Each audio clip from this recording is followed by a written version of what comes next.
नमस्कार दोस्तों, मैं डॉक्टर अंजलि पटेल। आज हम बात करेंगे एमेनोरिया के बारे में। एमेनोरिया होता क्या है? एमेनोरिया मतलब absence ऑफ मेंसेस। अगर किसी कारणवश आपके मेंसेस मिसिंग है तो आप उसे एमेनोरिया में रख सकते हो। तो पहले बात कर लेते हैं टाइप्स ऑफ एमेनोरिया की। एमेनोरिया मेनली टू टाइप्स का होता है, प्राइमरी एमेनोरिया, सेकेंडरी एमेनोरिया। तो प्राइमरी एमेनोरिया मतलब क्योंकि इंडिया में जो भारत का क्लाइमेट है वो गर्म है, तो जो गर्ल्स होती हैं हमारे इंडिया की, उसमें 12 to 15 ईयर तक उनके मेंसेस फर्स्ट मेंसेस अपीयर हो जाते हैं। बट किसी कारणवश उसके फर्स्ट मेंसेस अपीयर ना हो तो वो प्राइमरी एमेनोरिया में आ जाता है। इसके पीछे कई रीजंस हो सकते हैं। हार्मोनल इम्बैलेंस हो सकता है, हाइपोथैलेमस का प्रॉपर्ली वर्क ना करना, या पिट्यूटरी का किसी प्रकार का डिस्टरबेंस, हार्मोनल डिस्टरबेंस हो, या जेनेटिक फैक्टर भी रीजन है इसके पीछे। जेनेटिक फैक्टर की वजह से भी कई बार मेंसेस अपेयर नहीं होते, या जो फीमेल्स के जेनेटल ऑर्गन्स हैं, जननांग हैं, वो प्रॉपरली डेवलप्ड ना हो तो भी प्राइमरी एमेनोरिया की प्रॉब्लम्स हो जाती है। अब बात कर लेते हैं सेकेंडरी एमेनोरिया की। तो जो सेकेंडरी एमेनोरिया होता है उसमें जो फीमेल्स हैं उनके फर्स्ट मेंसेस जो थे वो प्रॉपर थे, बट किसी कारण बस 3 या 4 महीने से उनके मेंसेस रेगुलर नहीं आ रहे हैं, तो आप उसको सेकेंडरी एमेनोरिया मानकर चलिए और रख सकते हैं सेकेंडरी एमेनोरिया में। सेकेंडरी एमेनोरिया के ढेर सारे रीजंस होते हैं, जैसे जो females intrauterine contraceptive devices use कर रही हैं, या कोई पिल्स का इस्तेमाल कर रही हैं, या किसी प्रकार से एनीमिक है, या पीसीओडी वगैरह से सफ़र कर रही हैं, या किसी प्रकार की कीमोथेरेपी ले रही हैं, या उन्होंने सर्जरी करा रखी है, और भी ढेर सारे रीजंस हैं। तो वो उसको आप सेकेंडरी एमेनोरिया में रख सकते हो। तो आइए जान लेते हैं क्या-क्या सिम्पटम आपको देखने को मिलेंगे एमेनोरिया में।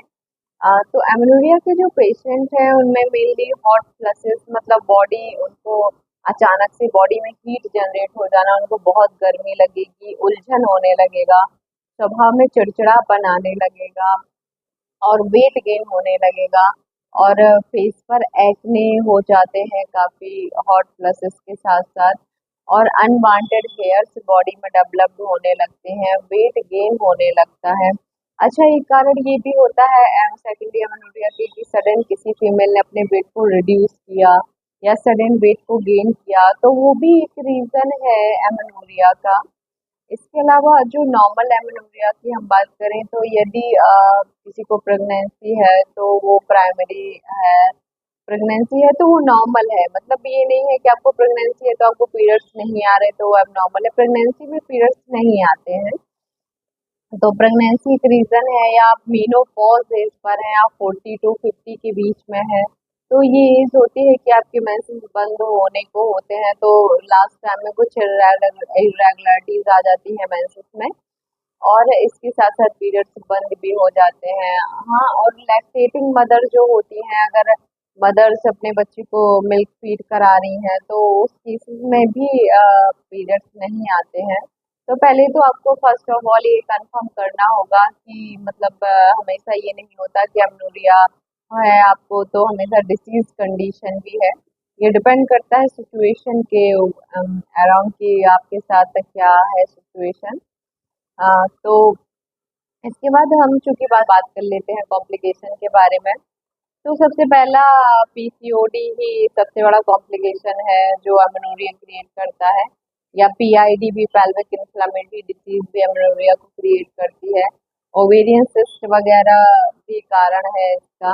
इसके अलावा किसी भी कोई क्रोनिक डिसीज, कोई किडनी डिसीज है, या हाइपोथायरॉयडिज्म भी क्रिएट करता है एमेनोरिया को। एमेनोरिया का और है कि एमेनोरिया मेनली इनफर्टिलिटी को क्रिएट करता है, वेट गेन होने लगता है, कार्डियोवैस्कुलर डिसीज भी एमेनोरिया की वजह से ही होती है। तो ढेर सारी कॉम्प्लिकेशन है एमेनोरिया का। तो चलिए अब बात कर लेते हैं डायग्नोसिस के बारे में कि अगर आप एमेनोरिया से सफ़र कर रहे हो तो आपको क्या क्या डायग्नोस आप ले सकते हो।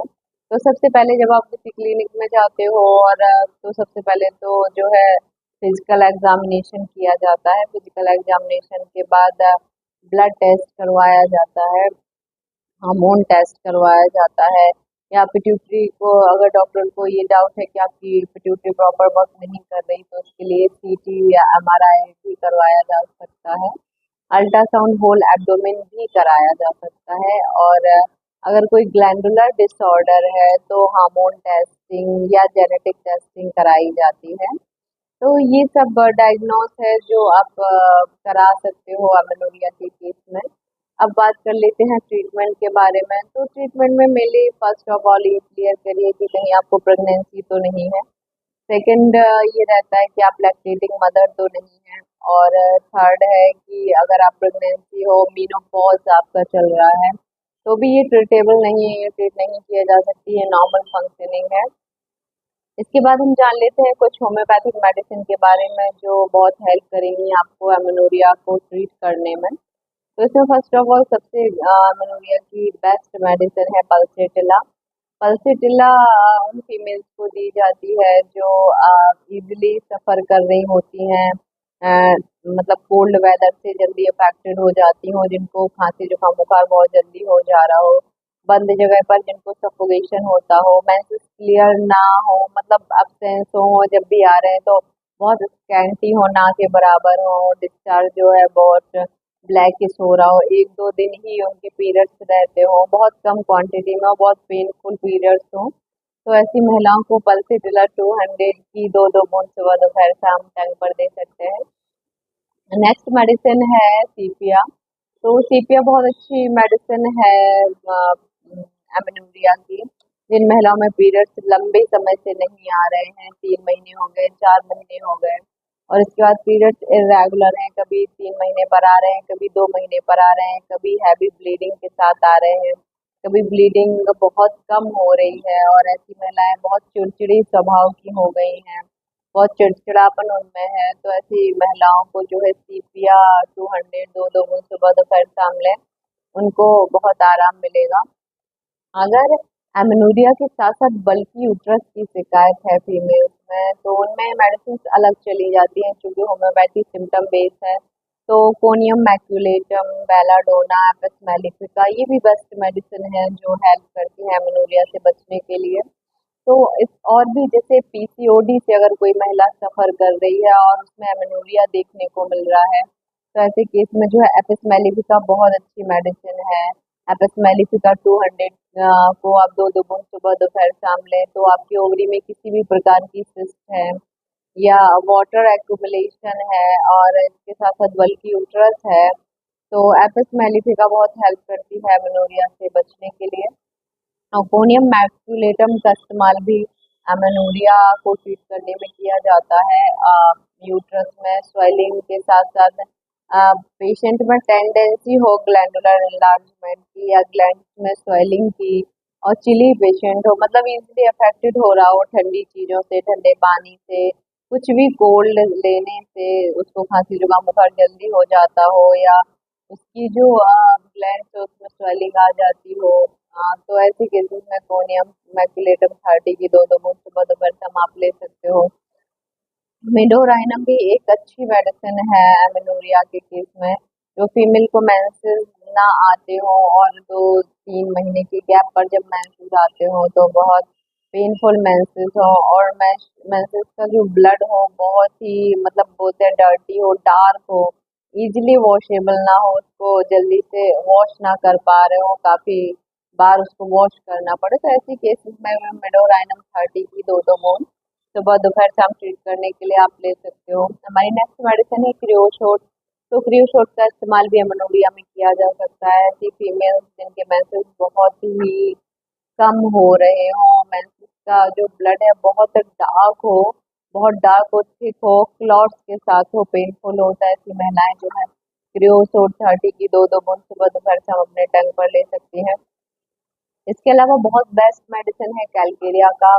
कैलकेरिया का आपको मेनली हम ऐसी महिलाओं को देते हैं जिनका वेट काफ़ी ज़्यादा हो, बहुत ही हेल्दी, मतलब 80-90 के अराउंड उनका वेट हो, और देखने में थुलथुली हो, थुलथुली छवि हो, और इजली अफेक्टेड हो जाती हो, बहुत ही इमोशनल हो, जल्दी से रोने लगती हो, जो महिलाएं जिनका बहुत जी घबराता हो, छोटी छोटी चीज़ में परेशान हो जाती हो, और बहुत वीक, जिनकी बोन्स बहुत वीक हो, पेशेंट चिली हो, जल्दी जल्दी ठंडी चीज़ों से अफेक्टेड हो जाता हो, और ढेर सारा पर्सपिरेशन, उसको पसीना थोड़े ही मोड़े काम करने में, चलने में पर्सपिरेशन हो जा रहा है, पसीना आ जा रहा है।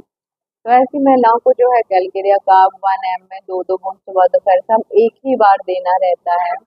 तो ये भी बहुत अच्छी मेडिसिन है, एमेनोरिया को ट्रीट करने के लिए करता है। तो और भी काफ़ी मेडिसिन हैं होम्योपैथी में जो कि सिम्टम बेस पर है, ये डिपेंड करता है कि आप में किस प्रकार के सिम्टम आ रहे हैं। तो चलिए नेक्स्ट वीडियो में बात करेंगे हम नेक्स्ट डिसीज के बारे में। Thank you for watching video.